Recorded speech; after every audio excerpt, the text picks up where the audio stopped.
Então, boa noite. Vamos iniciar aqui o nosso Evangelho Tá Vivo, graças a Deus, né? Mais uma segunda-feira. Nós estamos aqui com a permissão de Deus, primeiramente, a espiritualidade que nos assiste, né? Fazendo desse momento aqui possível. Então, vamos lá.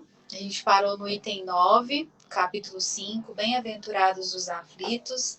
Eu vou começar a leitura para a gente iniciar aqui, tá bom? Combinado. Entretanto, não seria preciso crer que todo sofrimento suportado neste mundo seja necessariamente o indício de uma falta determinada. São, frequentemente, simples provas escolhidas pelo Espírito para acabar sua depuração e apressar seu adiantamento.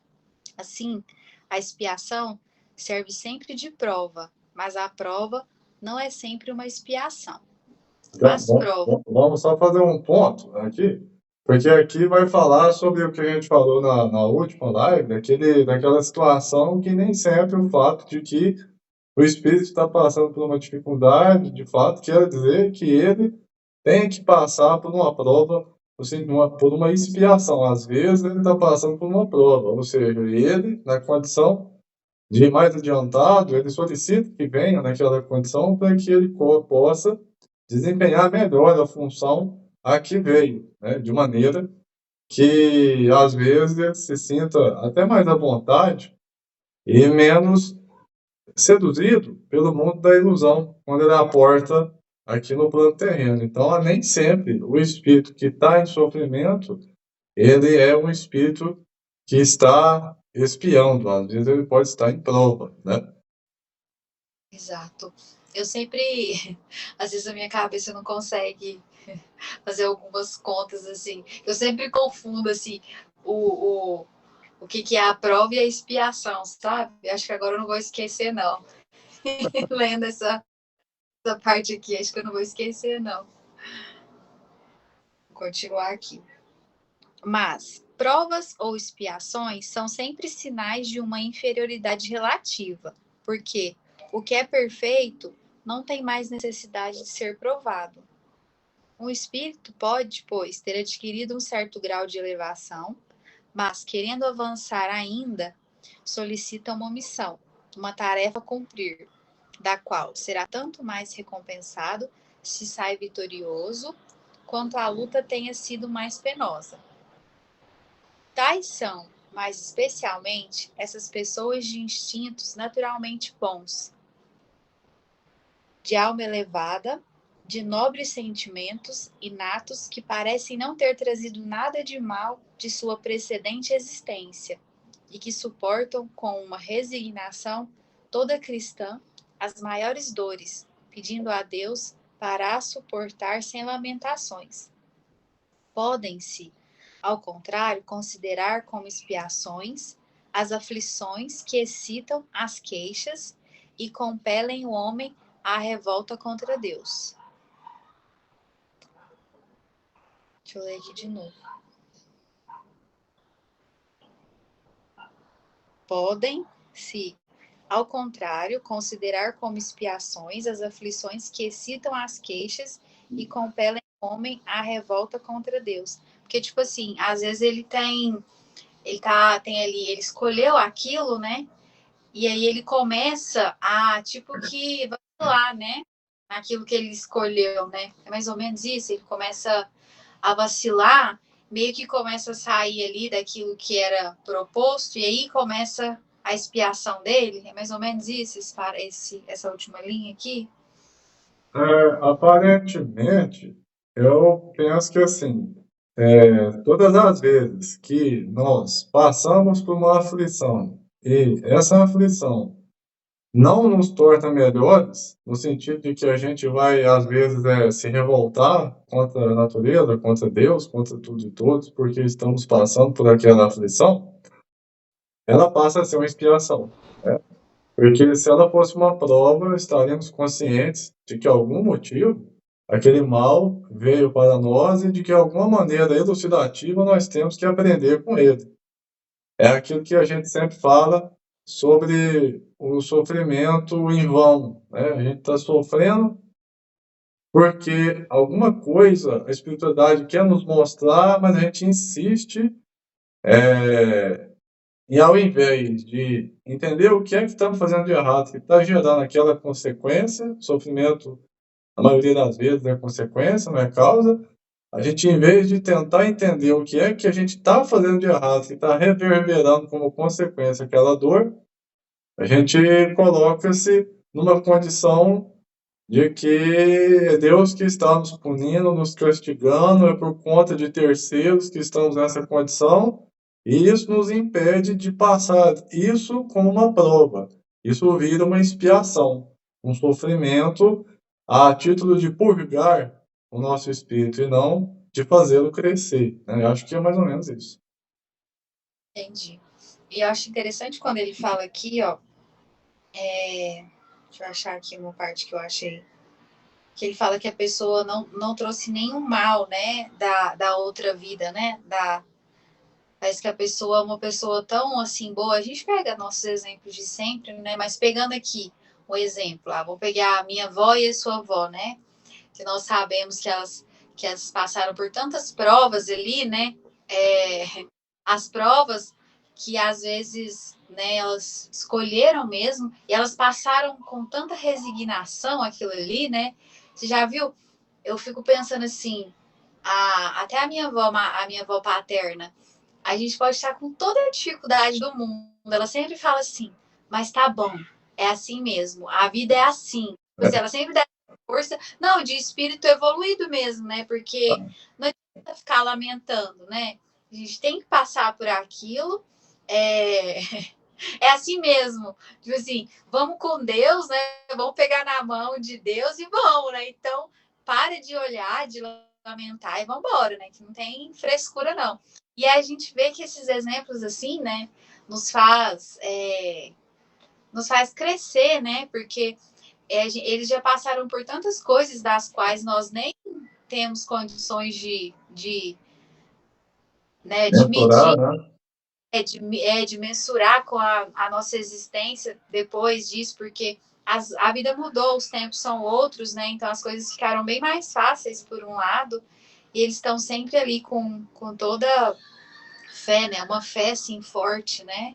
De que tudo vai dar certo, de que a vida é assim, nós temos que sempre levantar a cabeça e seguir, né? Você falando da sua avó, lembrei da minha, porque a minha falava assim, que o difícil não é sofrer, o difícil é aceitar. Então, Uhum. quando você tem um nível de resignação desse, você entende assim, claro, você não vai aceitar tudo quanto é problema que aparece, né? Você vai procurar resolvê-lo, mas às vezes não tem solução. E quando não tem solução, é aceitar e mudar de gente, não o problema, né? E a gente pega assim as pessoas, se a gente parar um pouco para conversar com alguém, né?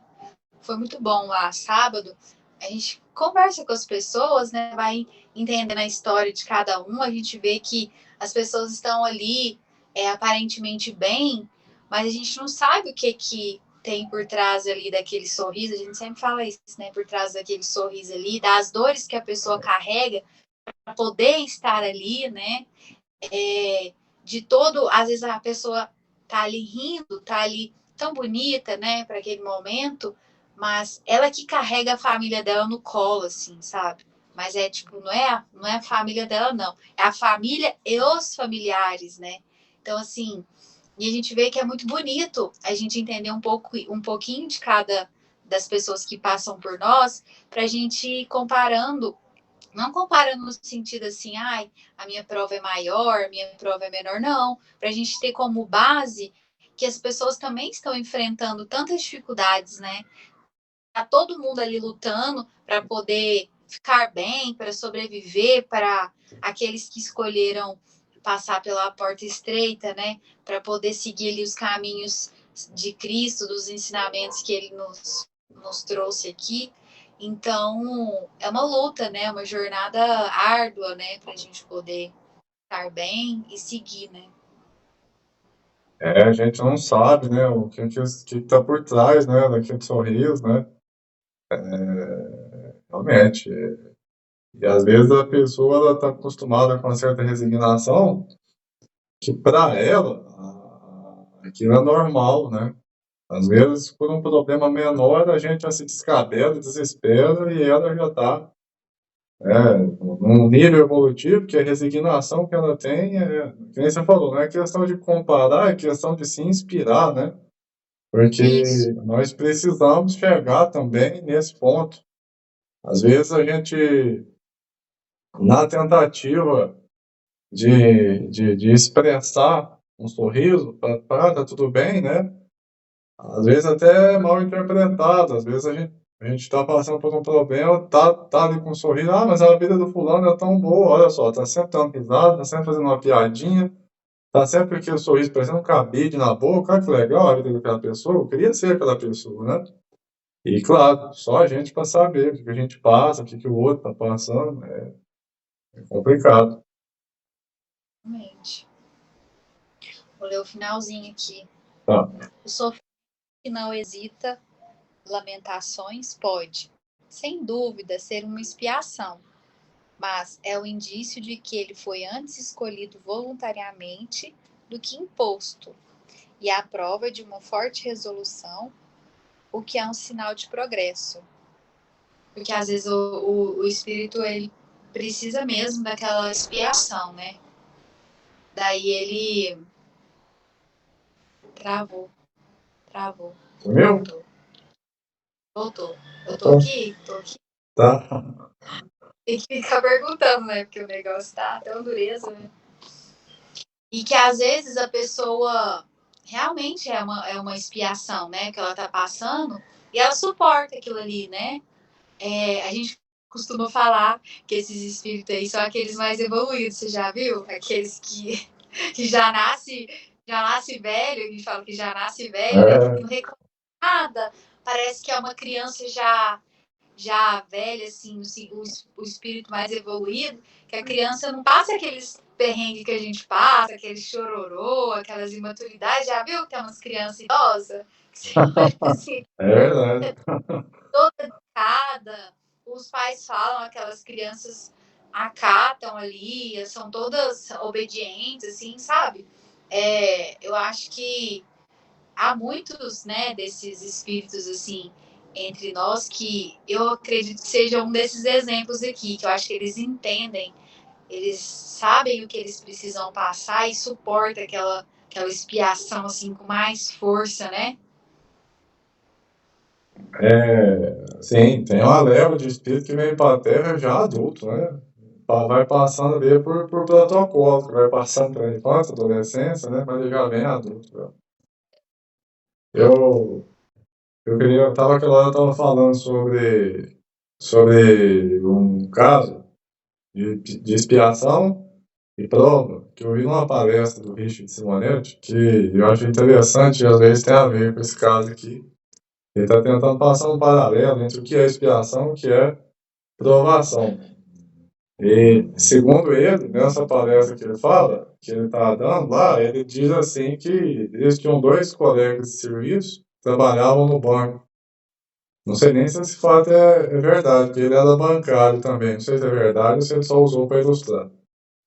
E um deles era um fervoroso espírita, que ia em todas as palestras e tinha muito conhecimento, estava sempre falando sobre Jesus Cristo, sobre espiritismo. E o outro amigo dele, muito amigo, mas o outro não acreditava muito em nada que fosse além da matéria. Era um materialista, ele não tinha uma religião definida. Enfim, eles conviviam muito bem, apesar dessa diferença religiosa. Então, um dia, um dos amigos, esse amigo que não era muito ligado com espiritualidade e tal, faltou uma quantia de 15 mil reais no final do dia, no caixa desse amigo, e ele ficou desesperado. Ele chamou o amigo para ajudar ele, falou: Olha, eu não sei mais o que eu faço, já somei tudo, já pensei o que eu tinha para pensar, realmente eu não sei cadê esse dinheiro, alguém pode ter realmente levado esse dinheiro a mais e agora faltou no meu caixa, eu vou ter que dividir muitas prestações, porque o meu salário não vai conseguir pagar isso tão cedo. E aí o outro amigo ajudou ele a fazer as contas, os cálculos, até que ele chegou num momento que batia o valor que estava faltando com uma cliente que havia ido na loja, na agência, durante a tarde. E aí ele não tinha nenhum meio de encontrar essa cliente. Era uma cliente avulsa. Simplesmente apareceu, fez um depósito, fez uns pagamentos, enfim. Faltou o dinheiro e aí o amigo perturbado falou, mas e agora? Eu dependo da sorte. E aí aquele que era mais espiritualidade disse, não, você não depende da sorte. Você depende de saber se essa irmã que fez esse saque, esses movimentos aqui, se ela está aqui na Terra em provação ou em expiação. Porque se ela tiver em provação, ela é um espírito mais evoluído.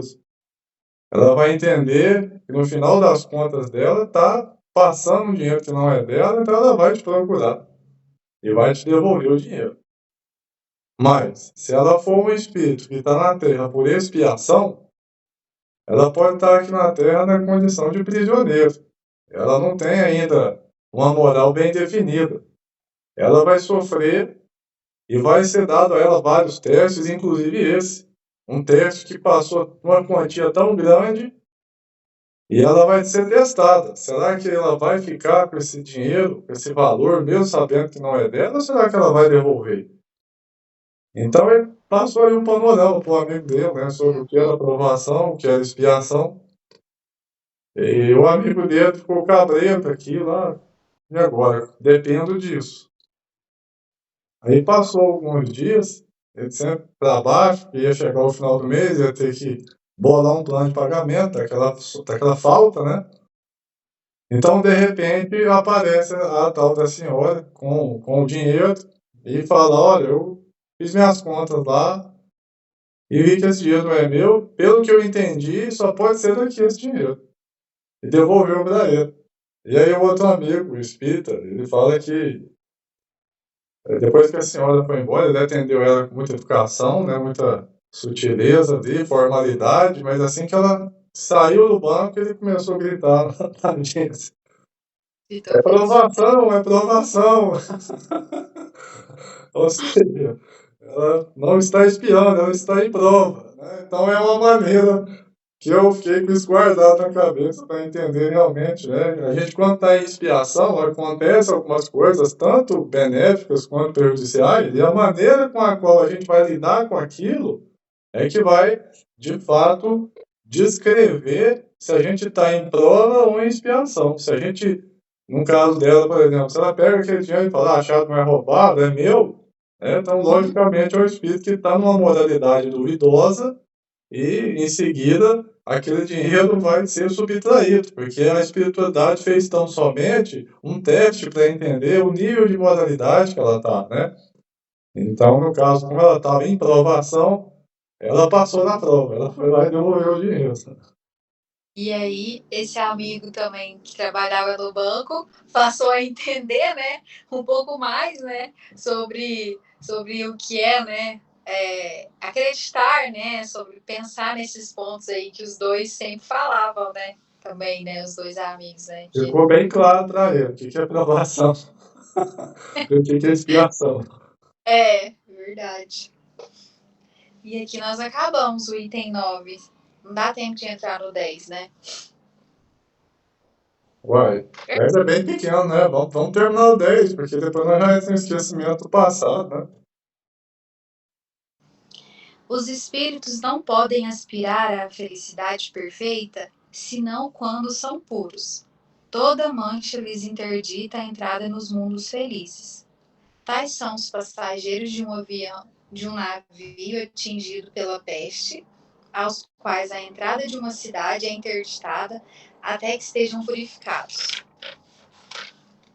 É nas suas diversas existências corporais que os espíritos se despojam pouco a pouco de suas imperfeições. As provas da vida adiantam, quando bem suportadas. como expiações, elas apagam as faltas e purificam. É o remédio que limpa a chaga e cura o enfermo. Quanto mais grave é o mal, mais o remédio deve ser enérgico. Opa, É. foi enérgico. Aquele, pois, que sofre muito, deve dizer-se que tem muito a expiar e regozijar-se de ser logo curado. Depende dele. Pela sua Nossa, eu acho que pela sua resignação.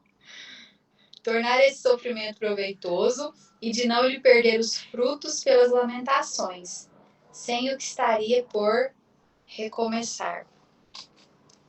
A pessoa está boa, não. Trabalhou demais. É o test drive do óculos. Não, é o teste do labirinto. Cabeça oca. Ai, Deus. A gente entende aqui, né? É interessante a gente pensar assim, né? Que às vezes a gente passa por uma dor intensa e a gente não percebe que é uma maneira que a gente tem até de pular determinadas etapas de dores, né? De sofrimentos. E aqui ele disse que quanto mais grave é o mal, mais enérgico deve ser o remédio, né? Então, por exemplo, às vezes a gente está precisando de uma dosagem de antibiótico, a gente usa uma dosagem errada, usamos o mesmo remédio, mas ele não fez efeito, né? Porque a dosagem não era compatível com os elementos patológicos que ela deveria combater. Então, assim também ele está dando esse exemplo para conosco. Às vezes nós temos determinadas faltas que elas são tão graves que se não for utilizado um remédio intenso, enérgico para com elas, a gente não vai conseguir, né? Quem sabe vai até pegar uma resistência, vai ser ineficaz aquela dosagem baixa e ainda vão pegar uma resistência, vai ficar pior ainda para ser corrigido, né? Infelizmente, para nós que estamos aqui embaixo na Terra, né, fica aí essa observação do Evangelho, né? É igual quando a gente. Eu gosto muito das palestras do Setembro Amarelo, porque ele traz muitas reflexões, assim, né, sobre as nossas oportunidades, né, de aguentarmos firmes, né, aqui, essa questão de tirar a própria vida, né, e assim, às vezes a gente fica meio tenso em falar sobre esses assuntos, mas é um assunto tão importante para conscientizar, né, para a gente poder falar com as pessoas, porque assim, às vezes a gente não fala, e às vezes a gente fala, a gente consegue alertar alguém, né, que estava com isso na cabeça ali nesse momento. A gente fica com essa questão de não falar muito sobre esse assunto, né, sobre essa questão de tirar a própria vida, mas às vezes esse assunto é tão importante, trazê-lo à tona, às vezes em algum momento oportuno, que a gente nem imagina que alguém do nosso ciclo, que está próximo a nós, esteja pensando uma coisa dessa, esteja passando por uma coisa tão difícil a ponto de pensar isso, sabe? A gente realmente não imagina a dor do outro. A gente não tem condição nem de imaginar que às vezes isso passa pela cabeça de alguém que está do nosso lado. Então, o mês passado, em setembro, foi muito lá no centro, falou muito sobre isso, sabe? E aí a gente falando sobre as condições as oportunidades que esses espíritos são concedidas a ele. Porque, por exemplo, às vezes um espírito já foi suicida na outra vida, Deus ainda deu a oportunidade dele vir assim, uma condição perfeita fisicamente, ele tem todos os seus órgãos, tem todo o seu corpo físico em funcionamento. Às vezes ele traz algum resquício assim de bem simples, vamos falar que assim, uma asma, uma bronquite, sabe? Essas coisas simples assim, por ter tirado a vida por um afogamento, esses exemplos, né? E aí, beleza. Deus ainda manda ele assim, perfeito, em condições perfeitas. Ele não aproveita aquela oportunidade. Ele vai e comete aquilo de novo, né? A gente sabe que tem suicidas que são reincidentes, assim, né? na vida, né? Aham. Aí ele vai ficando sempre menor, né? Aí beleza, aí ele vem sem um membro, né, do corpo, ele vem sem um braço, ele vem, aí ele vai vindo assim, cada vez mais com dificuldade, né? Tanto que às vezes é tão doída essa questão desse espírito tentar tirar a vida dele, que ele vem, né? Eu escutei lá no centro que tem um livro que ele vem só com o corpinho, sabe? Para ele não ter condição de Cometer. querer cometer aquele ato de novo, porque ele precisa, ele assumiu aquele compromisso dele, né, em, em melhorar, em passar ali pela sua expiação, né? Então a gente vai perdendo essas oportunidades, né, que nos são dadas de estarmos em condições tão boas, né, que Deus nos proporciona, né? Não é isso mesmo. O espírito vem aqui para a Terra, ele reencarna, ele muitas das vezes a gente passa por provações que a gente mesmo solicitou passar, né? Muitas das vezes as provações se apresentam condicionadas à nossa melhora, né? Como por exemplo, quando vemos a necessidade de vir de uma forma que vai nos melhorar o espírito, que vai nos acender a reforma íntima, a melhorar a moralidade, mas decorrência das provas que se apresentam, o mundo da ilusão vai nos levando. Vamos, por exemplo, dizer da questão da humildade, que eu sempre bato em cima, né?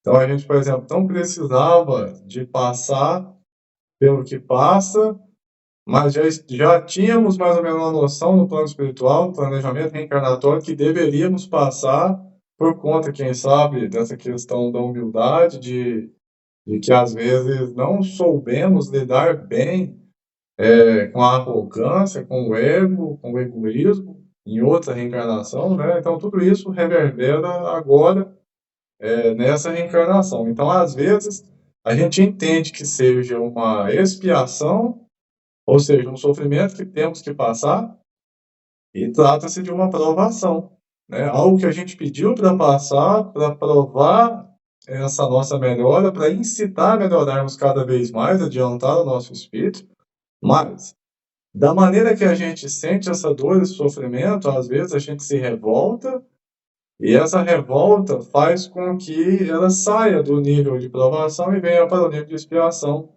visto que não estamos aprendendo nada com isso. Tá? A provação nos ensina. A expiação somente, vamos dizer a grosso modo, seria, tem jeito de aprender pelo amor e pela dor. Então, a provação é aprender pelo amor, e a expiação é aprender pela dor. A gente vai ter que sentir aquela dor e vamos brigar com aquela dor, vamos revoltar com aquela dor. Vai chegar um momento que a gente vai cansar de brigar, vai cansar de revoltar. Aí, depois de muito machucado, a gente vai olhar para o céu e falar: Pai, olha para mim, que eu não dou conta mais. É aí, né, que entra novamente a provação. Mas como você mesmo fala, não daquela maneira original, já com outros acréscimos que nós mesmos causamos nessa jornada, né? Isso com o fato que ele coloca aqui nesse último parágrafo, né? Nos distanciando, né, daquele mundo feliz, né? Porque é algo que nós mesmos, né, o fizemos, né? Infelizmente, Causamos, né? causamos, exato. É isso, então. Então é isso, a gente acaba a nossa live de hoje, né? Item 9 e 10. Semana que vem a gente vai falar sobre o item 11, esquecimento do passado. Para encerrar nossa live de hoje, nós vamos fazer aqui, né, indicação da Mone, a oração da serenidade, né? A nossa oração de encerramento hoje, oração da serenidade. Deus, conceda-me a serenidade para aceitar aquilo que não posso mudar, a coragem para mudar o que me for possível e a sabedoria para discernir entre as duas, vivendo um dia de cada vez, apreciando um momento de cada vez, recebendo as dificuldades como um caminho para a paz, aceitando este mundo cheio de pecados e erros como ele é, assim como fez Jesus, e não como gostaria que ele fosse. Confiando que o Senhor fará tudo dar certo se eu me entregar à sua vontade, pois assim poderei ser razoavelmente feliz nessa vida e supremamente feliz ao seu lado na eternidade. E que assim seja. Amém. Que assim seja. Essa oração é muito bonita, né? Muito E ela bonito. tem tudo a ver com o que a gente trouxe aqui, né? Porque para a gente aceitar o que a gente não pode mudar, né? Nós sabemos que não podemos mudar algumas coisas. E serenidade para compreender e diferenciar, né? E é exatamente O isso. que pode mudar e não pode, né? Exato. Muito E bem. que Deus nos, né? Graças a Deus nós conseguimos fazer aqui a nossa live, mesmo que não deu certo por lá, mas sempre há uma alternativa, né? Certo? Sempre há uma outra alternativa e a gente Como conseguiu diz, cumprir. como diz a Petrobras, o desafio é a nossa energia, né? Exato. Então, agradecer a Deus primeiramente por nos proporcionar esse momento, a espiritualidade que está sempre aqui ao nosso lado, fazendo com que isso seja possível, né? A gente manter aqui o nosso compromisso. E hoje é um dia importante para nós, né? Nós que temos aí o nosso compromisso com a casa, né? Com os nossos tratamentos, Dr. Hansen. Então, a gente sabe que a gente precisa começar o nosso dia bem, né? Para a gente poder encerrá-lo e fazer jus, né? A trabalho dessa espiritualidade tão bonita, né? Um trabalho tão bonito, né? Que a gente recebe, tem esse merecimento em receber, né? Temos essa oportunidade em receber. E é isso, né? Que Deus abençoe a nossa noite, nossa semana, né? Que está começando agora. E que assim seja. Que assim seja.